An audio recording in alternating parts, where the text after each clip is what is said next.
Welcome to Snacks Weekly on Data Science. This podcast is about making data science and machine learning knowledge accessible and less intimidating. Today, we are going to talk about a recently published tech blog from Walmart titled Lable Noise, Problems and Solutions. First, let's take a look at what is label noise. Label noise refers to errors or inaccuracies in the assigned labels or annotations of a dataset. For example, a picture of a dog may be misannotated into a cat, then this is the situation of the label noise. There are many reasons for the label noise to be introduced. Common ones are those directly applied to the label itself.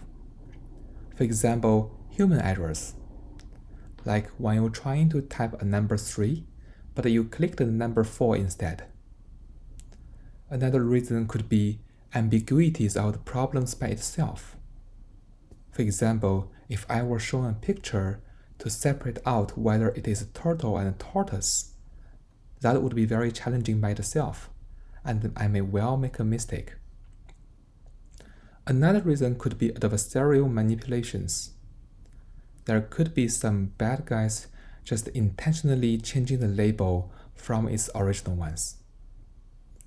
So those are examples that the errors are directly applied to the label itself.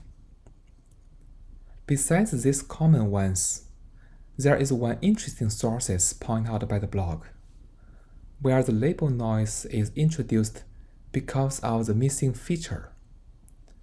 This may be a little bit hard to imagine at first, but let's take the following example.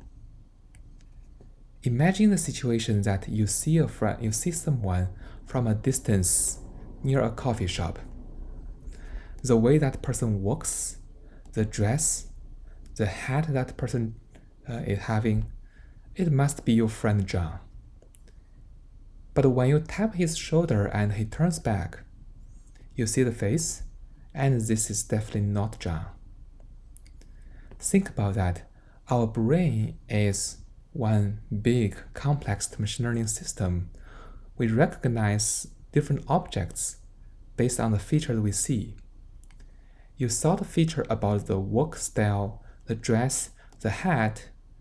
Before you know the front face feature, you thought it was John, and that is the way the missing information on the feature could be introduced to cause the label error, which can contribute to the label noise.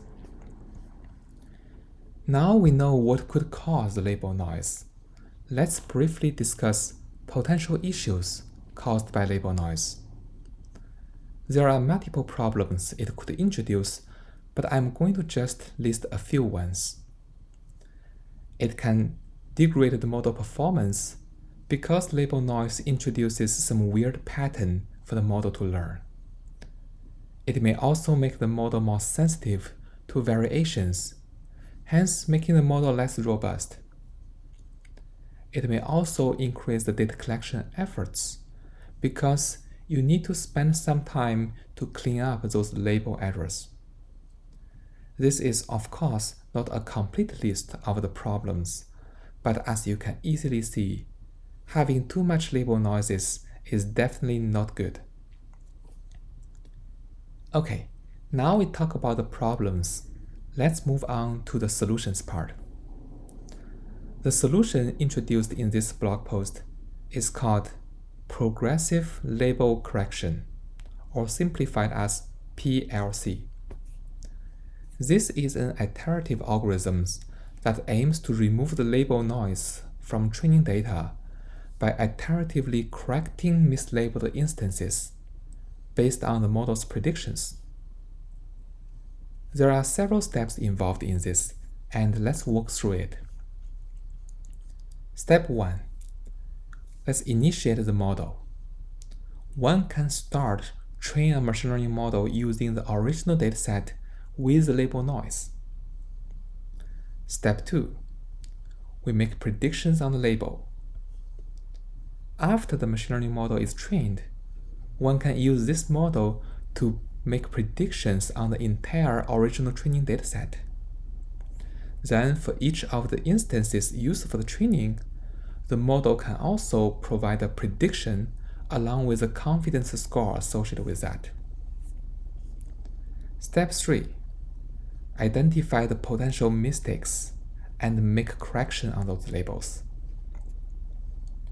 Looking at the instances where the model's predictions are very confident but different from the original label provided, these instances are considered potential mislabeled examples. We can replace those highly conflicting labels with the model's predicted labels. Now the dataset is refreshed or updated. This is considered as one big cycle or big iteration. After we go through this iteration, the original training dataset is updated, with some of the conflicting labels being corrected. We simply iterate the process a few times. Under the updated data, using the updated data to retrain the model, to make predictions, to recorrect some extra conflicting labels. Then we do it again. In each of these iterations, the model becomes better at identifying and correcting those noisy labels.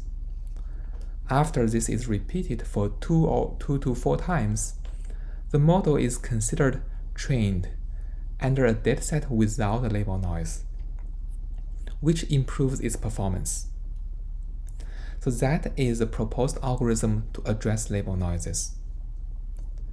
The author also shared one example about how they use this progressive label correction algorithm in Walmart, and they observed a 20% improvement on balanced accuracy, which is pretty impressive gain. As you can see, the algorithm requires to train under the same size of dataset for about 2 to 4 times.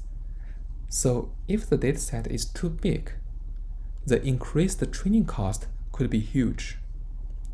So there are some challenges in applying this naively to some very large datasets. But we can make adjustment on the process slightly.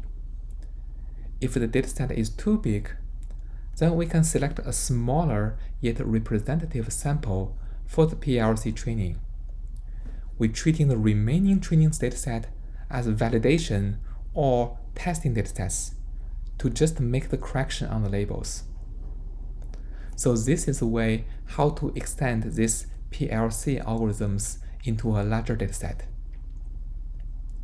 Okay, now we learned a lot about the label noise.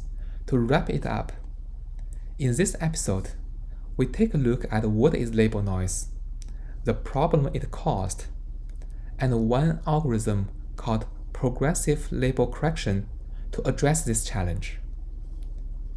If you like the content of this episode, please subscribe to the channel, give me a 5-star review, and leave a comment.